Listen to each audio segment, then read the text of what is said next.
بزرگوں، دوستوں، نوجوان ساتھیوں، عزیز بچوں، السلام علیکم ورحمۃ اللہ وبرکاتہ۔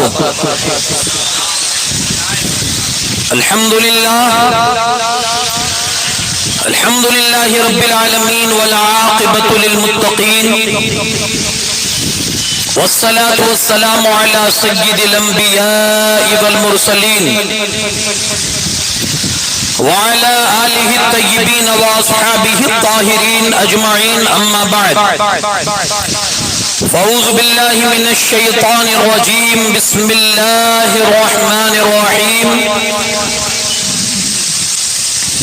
ومن يقترف حسنة نزد له فيها حسنا، آمنت بالله صدق الله العظيم وبلغنا رسوله النبي الأمين الكريم ونحن على ذلك لمن الشاهدين والشاكرين والحمد لله رب العالمين۔ انتہائی خلوصیت اور احترام کے ساتھ جی لگا کر سب سے پہلے بارگاہ رسالت مآب صلی اللہ علیہ وسلم میں عقیدت اور محبت کے ساتھ درود پاک کا ہدیہ پیش کرنے پڑھیں۔ اللہم صلی علی سیدنا شفیعنا نبینا مولانا محمد کما تحب و ترضى بأن تصلی علیہ الصلاة والسلام علیک یا رسول اللہ صلی اللہ تعالی علیہ وسلم۔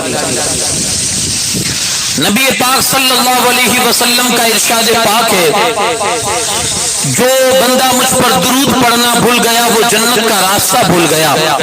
ایک بار پورا مجمع جی لگا کر پڑھیں، اللہم صلی علی سیدنا شفیعنا نبینا مولانا محمد کما تحب و ترضى بأن تصلی علیہ صلاۃ و سلام دائما علیک یا رسول اللہ صلی اللہ تعالی علیہ وسلم۔ محترم سامعین حضرات، آج کی اس گفتگو میں نے جو آیت کریمہ آپ کے سامنے تلاوت کی ہے،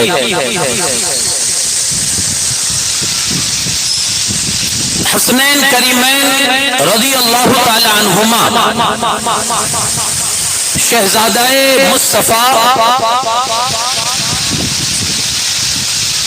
حضور علیہ السلام کی آنکھوں کی ٹھنڈک، فاطمہ کے دلارے، مولا علی کے جگر پارے، آج ان دو شخصیات پر میں کچھ باتیں آپ کے بیچ عرض کرنے کی کوشش کروں گا۔ آئیے پہلے ان کی بارگاہ میں کچھ خراج عقیدت کے طور پر کچھ منظوم خراج پیش کیا جائے۔ شاعر کہتا ہے، نبی کے علم کا ایک راز آشکارا ہوا، نبی کے علم کا ایک راز آشکارا ہوا، علی کا لخت جگر باعث قرار ہوا، علی کا لخت جگر باعث قرار ہوا، جمی تھی وقت پہ فتنوں کی گردت، جمی تھی وقت پہ فتنوں کی گرد مدت سے، جمی تھی وقت پہ فتنوں کی گرد مدت سے، حسن کی صلح سے ماحول سازگار ہوا، حسن کی صلح سے ماحول سازگار ہوا، اور حسن کے دست مبارک نے جو ہی سایہ کیا، حسن کے دست مبارک نے جو ہی سایہ کیا، زمین پہ امن ہوا اور بے شمار ہوا، زمین پہ امن ہوا اور بے شمار ہوا۔ امیر شام پہ شبر کے اعتماد کے بعد، امیر شام پہ شبر کے اعتماد کے بعد، یہودی نسل کا ہر چہرہ داغدار ہوا، یہودی نسل کا ہر چہرہ داغدار ہوا، اور نبی کی آل کا مدحت گزار ہے تحسین، نبی کی آل کا مدحت گزار ہے تحسین۔ کہاں کی خاک تھا لیکن کہاں شمار ہوا، کہاں کی خاک تھا لیکن کہاں شمار ہوا۔ اور ایک شاعر لکھتا ہے کہ فرازے دار پہ بھی ذکر مولا ڈھونڈ لیتے ہیں، فرازے دار پہ بھی ذکر مولا ڈھونڈ لیتے ہیں، جنہیں جنت میں جانا ہے وہ رستہ ڈھونڈ لیتے ہیں، جنہیں جنت میں جانا ہے وہ رستہ ڈھونڈ لیتے ہیں۔ یزیدی پتھروں میں اتفاقاً حور بھی شامل تھا، یزیدی پتھروں میں اتفاقاً پھول بھی شامل تھا، مگر جو جوہری ہوتے ہیں وہ ہیرا ڈھونڈ لیتے ہیں، مگر جو جوہری ہوتے ہیں وہ ہیرا ڈھونڈ لیتے ہیں، فضا کیسی بھی ہو لیکن علی کے عشق کے طائر جہاں بہلول ہو وہاں دانا ڈھونڈ لیتے ہیں۔ ایک بار اور جی لگا کر درود پاک پڑھ دیجئے، اللہم صلی علی سیدنا شفیعنا نبینا مولانا محمد کما تحب و ترضى بن تصلی علیہ صلاۃ و سلام دائما علیک یا رسول اللہ صلی اللہ علیہ وسلم۔ حضرات محترم، خطبے کے بعد میں نے جو آیت کریمہ آپ کے سامنے تلاوت کی، اللہ کریم ارشاد فرماتا ہے وَمَن يَقْتَرِفْ حَسَنَةً نَزِدْ لَهُ فِيهَا حُسْنًا، اللہ پاک فرماتا ہے اور جو نیکی کرے ہم اس کی نیکی میں خوب بڑھوتری عطا کرتے ہیں، خوب بڑھوتری عطا کرتے ہیں۔ جو نیکی کرے گا ہم اس کی نیکی کو بڑھائیں گے۔ اور شاید آپ نے وہ حدیث مبارکہ بھی صدقے کے حوالے سے سنی ہے کہ جب تم اللہ کی راہ میں صدقہ دیتے ہو نا، اللہ تمہارے صدقے کو پالتا ہے، جیسے تم اپنے گھر میں بکری کے بچے کو پالتے ہو، وہ ہمیشہ ایک ہی سائز کا نہیں رہے گا۔ اگر آپ ایک مہینے کا کہیں سے لے کر آئے ہیں، وہ دن بدن بڑھتے ہوئے جب اس پر ایک سال گزرے گا تو اس کی طاقت بھی بڑھ جائے گی، اس کا جسم بھی بڑھ جائے گا، اس کا ویٹ بھی بڑھ جائے گا، اس کا وزن بھی بڑھ جائے گا، ہر چیز میں بڑھوتری ہو جائے گی۔ فرمایا ایسے ہی اللہ تمہارے صدقے کو پالتا ہے۔ آج ایک دیا ہے، کل قیامت کے دن جب اللہ کی بارگاہ میں تمہاری حاضری ہوگی تو تم دیکھو گے وہ ایک تمہارا پہاڑوں کی شکل میں موجود ہوگا۔ اللہ پالتا ہے۔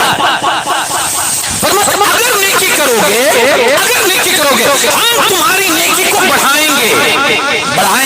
اب یہاں میں جو عرض کرنا چاہتا ہوں آپ کو، اس آیت میں ایک جملہ استعمال ہوا، ایک لفظ استعمال ہوا ہے حسنہ، وَمَن يَقْتَرِفْ حَسَنًا۔ اب مفسرین اس کے بارے میں کیا فرماتے بھائی؟ یہ حسنہ سے مراد کون ہے؟ کون سی نیکی آپ کریں گے تو اللہ بڑھائے گا؟ مفسرین کرام میں سے بعض یہ فرماتے ہیں حسنہ سے مراد رسول پاک کی آل ہے،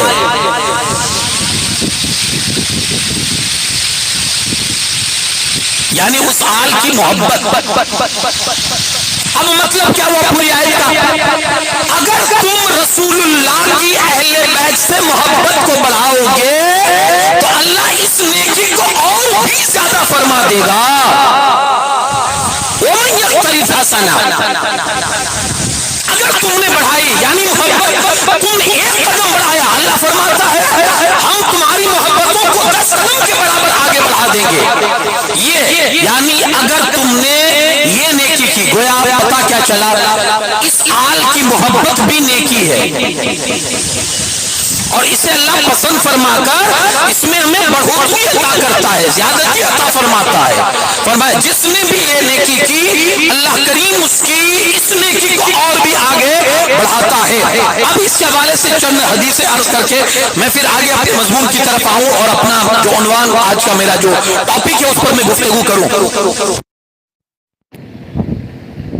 اللہ کے رسول صلی اللہ علیہ وسلم کی حدیث پاک حضرت سلمہ بن اکوع فرماتے ہیں حضور علیہ السلام نے فرمایا کہ ستارے آسمان والوں کے لیے امان ہے، سلامتی ہے۔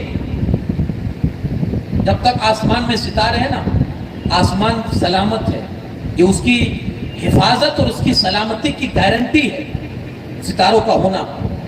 ایسے ہی فرمایا رسول پاک صلی اللہ علیہ وسلم نے میری اہل بیت یہ زمین والوں کے لیے گارنٹی ہے، جب تک یہ رہیں گے زمین والے تباہ نہیں ہو سکتے، زمین والے ہلاک نہیں ہو سکتے، کیونکہ یہ خون رسول کا حصہ ہے۔ کیا ہے؟ خون رسول کا حصہ ہے۔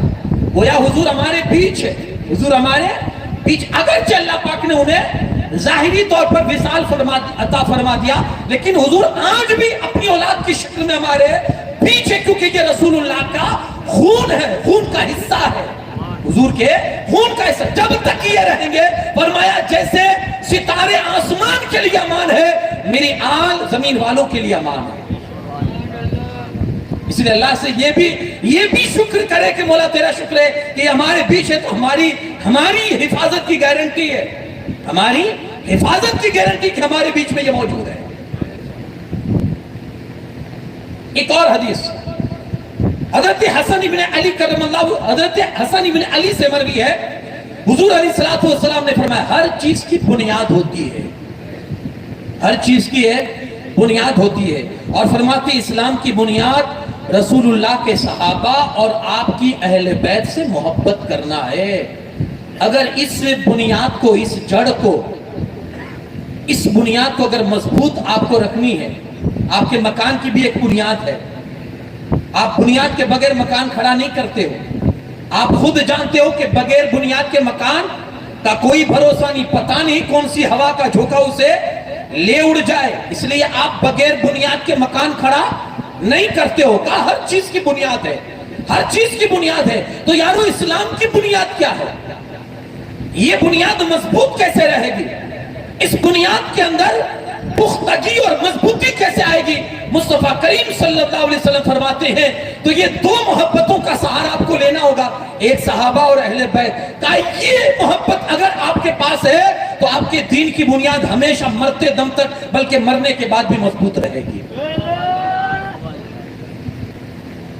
ایک اور حدیث جس میں مصطفیٰ کریم صلی اللہ علیہ وسلم ارشاد فرماتے ہیں میں قیامت کے دن 4 شخصوں کا شفیع ہوں گا، شفاعت کرنے والا ہوں گا، 4 بندوں کے لیے میں شفاعت کرنے والا ہوں گا، 4 قسم کے بندوں کے لیے میں شفاعت کروں گا۔ یہ میرے آقا صلی اللہ علیہ وسلم فرماتے ہیں۔ ایک، حضور نے فرمایا جو میری اولاد کی عزت اور ادب اور احترام کرے، اس لیے کہ وہ میری اولاد ہے، اس لیے کہ وہ میری نسبت بھی حضور نے ہمیں دے دی، آپ کی عزت ان کے اس لیے کہ وہ میری اولاد ہے، کا عزت کرے گا، میں اس کی شفاعت کروں گا، میں اس کی شفاعت کروں گا۔ دوسری چیز فرمایا ان کی حاجت اور ضرورت جو بھی ہو وہ پوری کر دیا کرے، ان کی حاجت اور ضرورت جو بھی ہو وہ پوری کر دیا کرے۔ تیسرا فرمایا ان کے کاموں میں کوشش کرنے والا بنے، کبھی کبھی ایسے بھی موقع نکالے کہ اگرچہ ان کو آپ کی کوئی ضرورت نہیں ہے، اگرچہ وہ بالکل مطمئن اپنی زندگی میں، لیکن کبھی کبھی ایسے بھی موقع نکال لیا کریں کہ آپ ان کے کاموں میں جا کر تھوڑا ہیلپ کر دیں، تھوڑی کوشش کر دیں، آپ کی کوشش کل قیامت کے دن رسول اللہ کی شفاعت کا ذریعہ بن جائے گی، حضور کی شفاعت نصیب ہو جائے گی۔ اور چوتھا شخص وہ حضور علیہ السلام نے فرمایا جو دل اور زبان کے ساتھ ان سے محبت کرے، دل سے بھی کرے زبان سے بھی کرے، دونوں چیزیں ساتھ ہونی چاہیے، دل بھی ہونا چاہیے اور زبان بھی ہونا چاہیے اس محبت میں۔ فرمایا جب یہ محبت یہ رہے گی اور یہ 4 بندے جو حضور علیہ السلام نے جو گنوائے، کہا ان لوگوں کو جو یہ 4 قسم کے لوگ ہیں، فرمایا انہیں رسول اللہ صلی اللہ علیہ وسلم فرماتے ہیں قیامت کے دن اللہ میری شفاعت عطا فرمائے گا اور میں انہیں شفاعت کروا کر جنت حاصل کرواؤں گا۔ کوشش کریں یہ جو میں نے آپ کے سامنے بیان فرمایا۔ اب میں اپنے اصل عنوان کی طرف آؤں۔ مجھے آج حضرت امام حسن مجتبیٰ سرکار امن جن کو کہا جاتا ہے، اور یہ حضور علیہ السلام نے ایک حدیث پاک کا مفہوم بھی ہے جس میں حضور علیہ السلام نے ان کو ایسا فرمایا تھا، سرکار امن امام حسن مجتبیٰ رضی اللہ تعالیٰ عنہ اور امام حسین پاک رضی اللہ تعالیٰ عنہ، یہ 2 ذات بابرکات، یہ بے شمار مرتبہ آپ نے ان کی زندگی کے حوالے سے سنا ہے، اور شاید کوئی محرم ایسا ہمارا نہیں ہوتا ہوگا، یا بہت سارے مقامات بھی ایسے ہوتے ہیں جہاں ہم انہیں اپنی مجلسوں میں یاد کرتے ہیں، بلکہ لمحہ لمحہ جب بھی کبھی ایسا موقع آتا ہے ہماری زبانوں پر ان کا نام ہوا کرتا ہے۔ یہ کون ہے؟ رسول پاک صلی اللہ علیہ وسلم کے شہزادے ہیں۔ حضور علیہ السلام فرماتے ہیں میری جنت کے 2 پھول ہیں، میری جنت کے 2 پھول ہیں۔ اچھا کبھی کبھی ایسا بھی ہوتا ہے کہ بار بار ریپیٹ کی ہوئی چیز اس لیے نہیں ہوتی کہ آپ کو بار بار سنا کے ٹائم پاس کیا جائے، نہیں، کبھی کبھی اس لیے بھی ہوا کرتی ہے ریپیٹیڈ چیز، بار بار دہرائی جانے والی چیز، کبھی کبھی اس لیے بھی ہوا کرتی ہے کہ ہو سکتا ہے پہلی مرتبہ جب بیان کیا اس وقت آپ کے نصیب میں عمل کرنا نہیں تھا، اور اب جب بیان کیا جا رہا ہے تو ہو سکتا ہے کہ وہ لمحہ ہو آپ کی عملیت کا، قبولیت کا، اور آپ نے سن لی اور آپ نے وہ بات اپنے دل و دماغ میں بٹھا لی اور آپ کو عمل کی توفیق مل گئی، تو ایسا بھی ہو سکتا ہے۔ اور کبھی کبھی ایسا بھی ہوتا ہے کہ ہر سال اس لیے ریپیٹ کیا جاتا ہے تاکہ جو یادیں پرانی ہو پھر سے تازہ ہو جائے، اس لیے بھی یاد ہے۔ میرے آقا صلی اللہ علیہ وسلم فرماتے ہیں یہ میری جنت کے دو پھول ہیں، یہ میرے دو شہزادے ہیں، جنہوں نے ان کو تکلیف پہنچائی وہ مجھے تکلیف پہنچا رہا ہے۔ وہ یہ نہ سوچے کہ ہم امام حسین کو تکلیف پہنچا رہے ہیں، بلکہ وہ یہ ڈائریکٹ سمجھے کہ رسول اللہ کے دل کو تکلیف پہنچ رہی ہے، اور یہ بڑی سخت تکلیف ہے جو امتی اپنے رسول کو پہنچائے، بڑی سخت تکلیف ہے۔ حضرت امام حسن مجتبی رضی اللہ تعالیٰ عنہ، جیسا کہ آپ جانتے ہیں مدینہ پاک میں آپ کی ولادت ہوئی، اور جب ولادت ہوئی تو پورا گھر خوشیوں سے جگمگا اٹھا۔ فاطمہ زہرا سلام اللہ علیہا کے گھر پہ بچے کی ولادت ہوئی، اس سے بڑی اور خوشی کیا ہو سکتی تھی؟ اب جو پہلے کی جو پروسیس تھے وہ کمپلیٹ کرنے کے بعد جس میں عقیقہ بھی ہوا، حضور نے تہنیت کے طور پر آپ کے منہ میں اپنا لعاب دہن بھی داخل فرمایا، یہ ساری چیزیں، نام بھی رکھا گیا۔ اللہ نے جن ناموں کو پردوں میں چھپا کے رکھا تھا اور جس کا پہلے کبھی نام کسی کا نہ رکھا گیا، اللہ نے وہ نام اپنے حبیب کو عطا فرمائے کہ علی کے شہزادوں کے یہ نام رکھے جائیں، حسن و حسین۔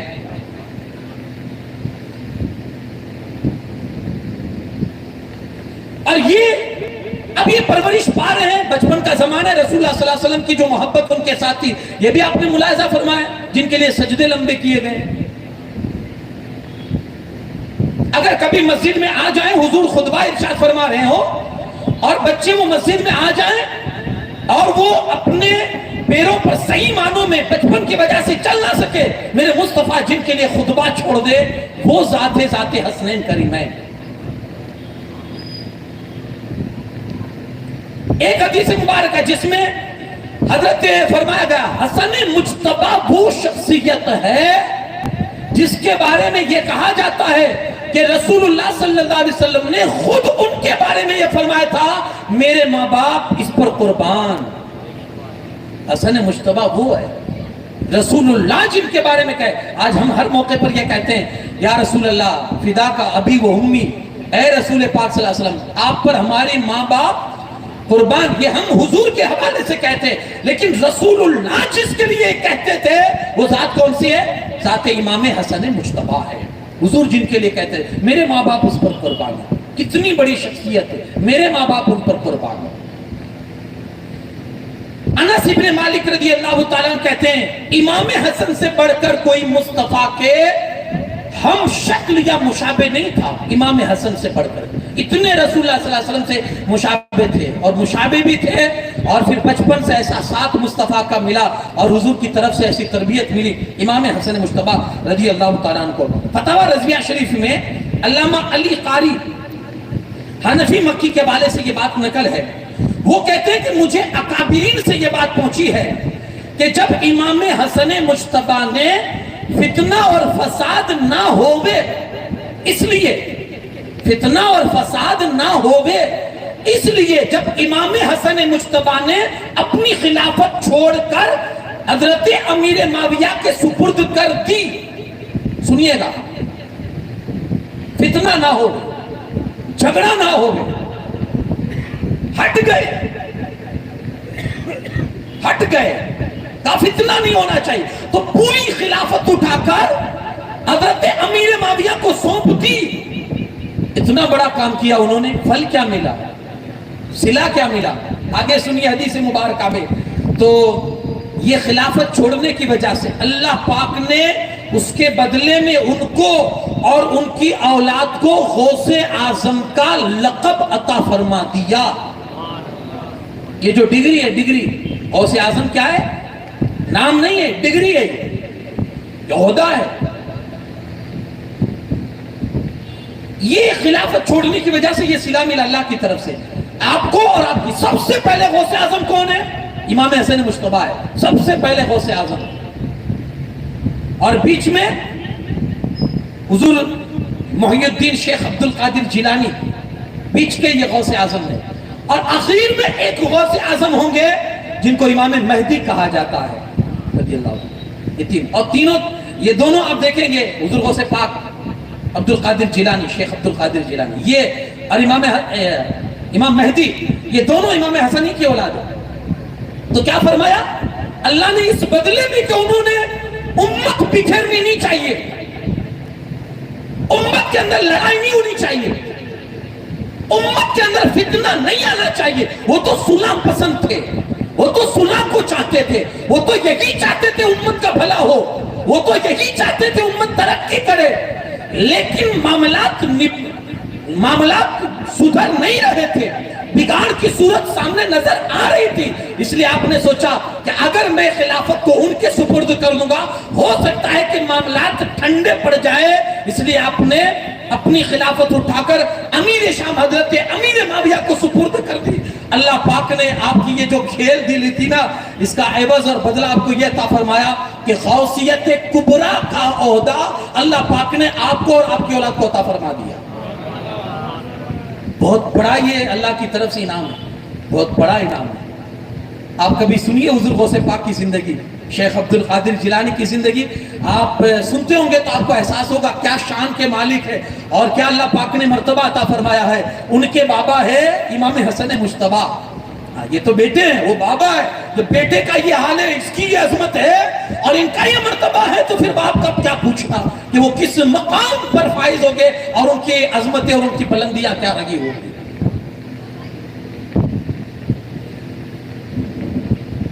اتنا بڑا مقام ہے۔ آج اگر کوئی بہت بڑے عہدے پر فائز ہو یا آپ کی مسجد کا کوئی امام یا کوئی پیر صاحب ہو،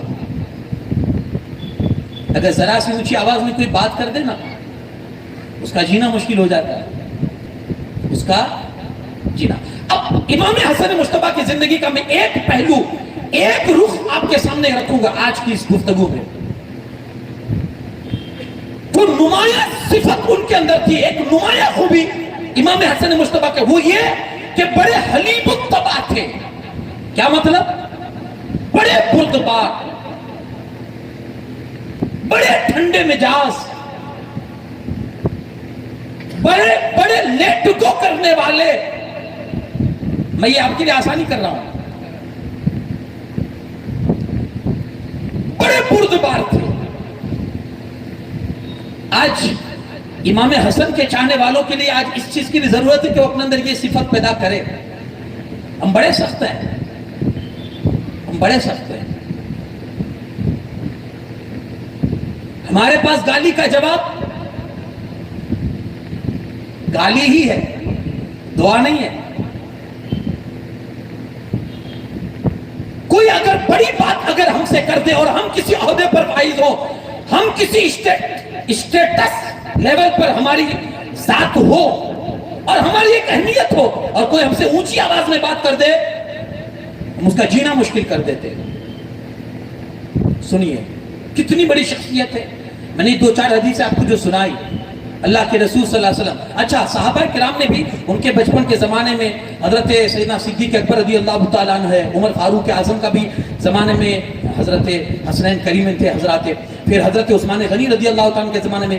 اب جیسے جیسے زمانہ آگے بڑھا، ان کی عمریں بھی آگے بڑھ رہی ہے، سیدنا صدیق اکبر جیسی شخصیت و ذات جس کو اپنے کاندھے پر اٹھا کر فخر محسوس کرے اور فرماتے ہیں کہ میں اپنی اولاد سے زیادہ ان کی اولاد سے محبت کرتا ہوں کیونکہ یہ رسول اللہ کی اولاد ہیں۔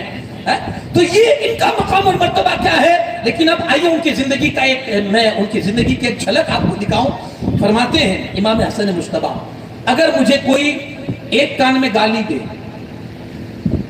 ایک کان میں مجھے گالی دے اور دوسری کان میں مجھ سے معافی مانگے، ایک کان میں گالی دے اور دوسرے کان میں معافی مانگے، فرمایا میں اسی وقت اس کو معاف کر دوں گا، اسی وقت معاف کر دوں گا۔ ہے معافی کہیں ہماری زندگی میں؟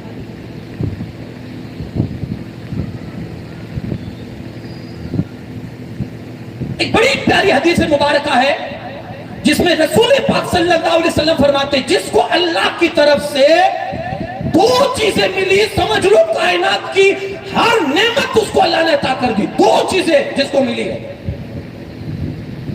اللہ نے ہر نعمت اس کو دے دی ہے۔ کون سی وہ دو چیزیں؟ ایک ہے یقین کی دولت، ہر کسی کے پاس نہیں ہوتی. آپ کا رب ہے, آپ کا اللہ ہے, آپ کا خدا ہے, یقین ہے؟ صرف زبانی یقین ہے, یقین نہیں ہے. جب مصیبت میں پھنسے ہوئے ہو اور کوئی آس پاس کوئی سہارا نظر نہ آتا ہو, تب اپنے خدا کو پکارنا یقین کے ساتھ. میرا عقیدہ یہ کہتا ہے تمہیں یقین آ جائے گا کہ میرا رب ہے. ہمارے پاس یقین نہیں ہے. اور میں دو چیزیں, ایک یقین کی دولت مل جاتی ہے تو اسے سب مل جاتا ہے, یہی چیز نہیں ہے. اور یہ چیز صحابہ کے پاس تھی, اہل بیت کے پاس تھی, یقین کی دولت. یقین کی دولت. اور وہ کیسی ہوتی ہے جانتے ہیں آپ؟ اللہ کے رسول صلی اللہ علیہ وسلم اور حضرت ابو بکر صدیق, یاد کیجئے وہ ہجرت کی رات غار ثور کے اندر, دشمن غار کے دروازے پر پہنچ چکا ہے. حضرت ابو بکر اپنی ماتھے کی آنکھوں سے ان کے پیروں کو دیکھ رہے ہیں اور وہ کہہ بھی رہے ہیں یا رسول اللہ پہنچ گئے, اب تو بالکل قریب, اب تو پھنس گئے, اب تو مار ہی دیں گے, اب تو مار ہی ڈالیں گے, بہت نزدیک آ چکے ہیں. میرے مصطفیٰ کریم صلی اللہ علیہ وسلم بڑے اطمینان سے بیٹھے ہوئے تھے.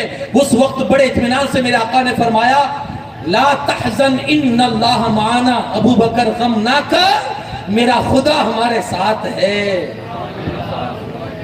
یقین ہے. یہ دشمن دروازے پر ہے, ننگی تلواریں لیے کھڑا ہے, اور پھر بھی میرے آقا مطمئن ہے. کیوں؟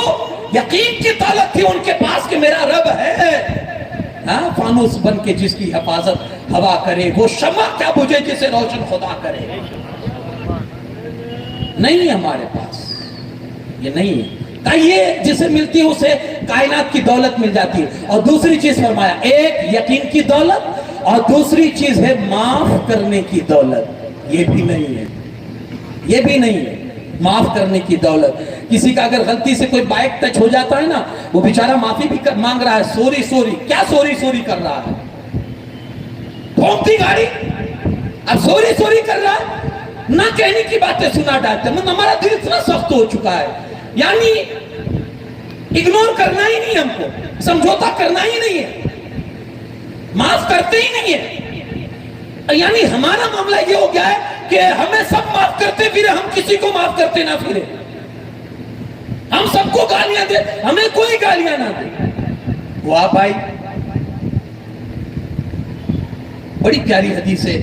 میرے آقا صلی اللہ علیہ وسلم فرماتے ہیں جو دنیا میں کسی کو جتنا جلدی معاف کرے گا, قیامت کے دن اللہ اس کو بھی اتنا جلدی معاف فرمائے گا.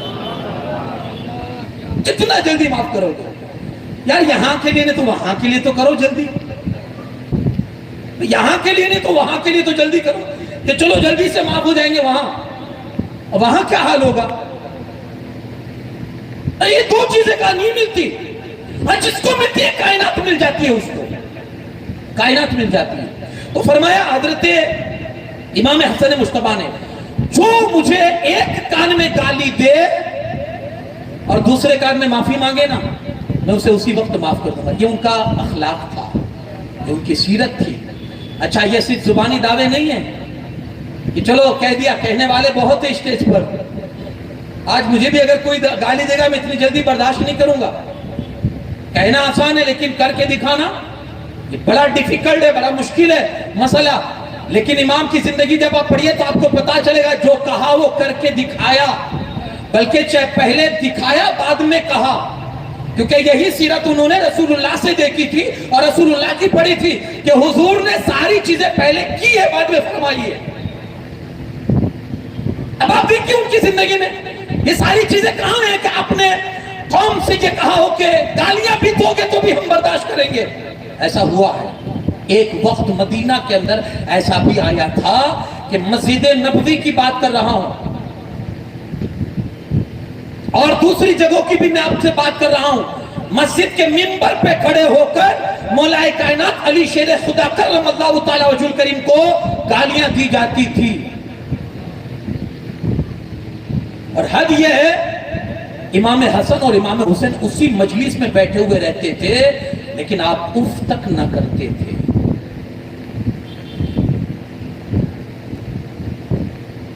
اف تک نہ کرتے تھے. اچھا, ہمارے اندر بھی ہے یہ چیز لیکن فرق ہے. آج ہمارے بھی باپ کو کوئی گالیاں دیتا ہے نا تو بولتے نہیں ہے. میں آپ کو سمجھاؤں گا آگے چل کے. ہم بولتے نہیں ہیں. جیسے امام حسن امام حسین بولتے نہیں تھے نا, ہم بھی نہیں بولتے. لیکن ان کے اندر اور ہمارے اندر زمین آسمان کا فرق ہے. کیا فرق ہے؟ وہ ان کے اخلاق تھے, وہ ان کے اخلاق تھے. ہمارا ضمیر مر چکا ہے. کوئی ہماری ماں کو گالیاں دے رہا ہے, ہم اس کی ماں اور ہم برداشت کر رہے, سن رہے ہیں. وہ ہمارے باپ کو گالیاں دے رہا, ہم سن رہے. کیوں؟ کیونکہ ہم نے بھی کہیں نہ کہیں چل کے اس کی ماں کو یا اس کے باپ کو گالیاں دی ہے, اس لیے وہ ہمارے ماں باپ کو گالیاں دے رہا. وہ ایک حدیث پاک ہے نا, میرے مصطفیٰ کریم صلی اللہ علیہ وسلم فرماتے ہیں اپنے ماں باپ کو گالیاں نہ دو. حضور نے کیا فرمایا؟ اپنے ماں باپ کو گالیاں نہ دو. صحابہ نے کیا رسول اللہ صلی اللہ علیہ وسلم اپنے ماں باپ کو کون گالیاں دیتا ہے؟ اپنے ماں باپ کو گالیاں کون دیتا ہے؟ میرے مصطفیٰ کریم صلی اللہ علیہ وسلم فرماتے ہیں جب دوسروں کو دو گے تو جواب نہیں دیں گے. جب دوسروں کو دیں گے آپ, اس کی ماں باپ اور اس کی ماں کو اور اس کی باپ کو آپ گالیاں دو گے تو وہ جواب میں آپ کو گالیاں نہیں دے گا. آج ہمارا ضمیر اتنا مر چکا ہے, کوئی مذاق میں بھی ہمارے ماں باپ کو اتنی گالیاں دیتا ہے اور ہم اتنے بے حس ہو چکے ہیں کہ اس کی گالیاں دعائیں سن کے لیتے ہیں, دعائیں سن کے لیتے ہیں. بات آگے نکل جائے گی. میں امام حسن مجتبی رضی اللہ تعالیٰ عنہ کے حوالے سے عرض کر رہا تھا کہ منبر پہ کھڑے ہو کر مولا کائنات علی شیر خدا کرم اللہ تعالیٰ وجہ الکریم کو برا بھلا کہا جاتا تھا اور یہ ذات بھی برداشت کرتی تھی. بلکہ مروان جو ہے نا, مروان, اچھا کوئی ایسا بھی کہہ سکتا ہے کہ ڈرتے ہوں گے, حکومت ان کے پاس تھی نا اس لیے یہ ڈرتے ہوں گے کیونکہ حکومت ان کے پاس تھی. اچھا تو ہر معاملات میں ڈرنا چاہیے. وہی مروان جو مولا علی کا سخت دشمن تھا, راستے میں ملتا تو بھی روک کر گالیاں سناتا تھا اور بلا بھلا کہتا تھا, روک کر امام حسن اور امام حسین کو. لیکن اب بھی آپ ان کا اخلاق دیکھیے, کچھ نہیں کہتے تھے, اسے بولنے دیتے تھے. کیونکہ یہ چیز کہاں سے سیکھی تھی؟ مولا علی کی زندگی میں سے سیکھی تھی. مولا علی نے کہاں سے سیکھی تھی؟ گالیاں سن کے دعائیں دینے والے آقا ہے نا, وہ عمل میں لاتے تھے. وہ اپنے سے آگے والے کو دیکھتے تھے اس نے کیا کیا ہے. آج ہمارے یہاں بھی بہت سارے ایسے لوگ ہیں, ارے باپ دادا سے چلا آتا ہے. یہ مولانا تو آج کل میں نکلے ہیں. اچھا کیا باپ دادا سے چلا آتا ہے بھائی؟ میرا یہ سوال ہے آپ سے, کیا چلا آ رہا ہے باپ دادا سے؟ وہ کھیل کرتے تھے اس لیے آپ بھی کھیل کرتے ہو, وہ تماشا بناتے تھے اس لیے آپ بھی تماشا بناتے ہو. اچھا مجھے آپ کی باپ کی تصویر دکھائیے تو. داڑھی ہے؟ ہاں مولانا الحمدللہ داڑھی والے تھے. اچھا آپ کی تو داڑھی نہیں ہے. وہ نماز پڑھتے تھے؟ ہاں الحمدللہ بڑھاپے میں انہوں نے چالو کر دی تھی نماز. اچھا آپ تو نہیں پڑھتے ہو بھائی 5 ٹائم کی نماز. آپ نے جب ٹھان لیا کہ میرے باپ دادا کرتے تھے تو میں بھی کروں گا, تو یہ چیز بھی تو کرو. خالی تماشا ہی دکھتا ہے آپ کو, صرف کھیل ہی دکھتا ہے آپ کو. اصل اپنے باپ دار کا, اپنے باپ اور اپنے دادا کا وفادار تو وہ ہوتا ہے کہ جو یہ تھی ان کی زندگی تھی کہ جیسا اپنے باپ دادا کی زندگی کو پڑھا دیکھا اسی پر عمل کر گئے. امام حسن پاک, امام حسین پاک, مروان کھڑے ہو کر گالیاں دیتا تھا, گالیاں. اب یہ تھوڑا مولا علی کی زندگی میں بھی آپ دیکھ لیں تاکہ آپ کہیں گے باپ نے کہاں برداشت کیا, پہلے وہ بھی تو دیکھ لینا. مولا علی کرم اللہ تعالیٰ وجہ الکریم کسی جگہ مارکیٹ سے نکل رہے تھے, ایک بندہ مولا علی کو گالیاں سنا رہا تھا, گالیاں سنا رہا تھا. علی وہ, علی وہ, علی ایسا, علی ایسا, گالیاں سنا رہا تھا. مولا علی آگے بڑھ رہے, ایک بندے نے روک کر کہا حضور وہ آپ کو گالیاں دے رہا ہے. آپ نے کہا کس کو؟ کہا وہ علی علی کہہ کر گالیاں تو دے رہا ہے, وہ آپ کو گالیاں دے رہا ہے. جواب سنیے مولا کائنات علی شیر خدا کرم اللہ تعالیٰ وجہ الکریم کا. مولا علی فرماتے ہیں وہ کسی اور علی کو گالیاں دیتا ہوگا, میرے خدا نے تو اس علی کو بہت مرتبہ عطا فرمایا ہے. بالکل اگنور کرنے کا, بالکل لیٹ گو کرنے کا. وہ بولتا ہے وہ اپنی قبر کو تیار کر رہا ہے, وہ اپنی آخرت بگاڑ رہا. میں کیا کروں, بولنے دیا جائے. یہی سیرت امام حسن نے اور امام حسین نے اپنے بابا سے سیکھی تھی. مروان سامنے کھڑا ہے, گالیاں بول رہا ہے,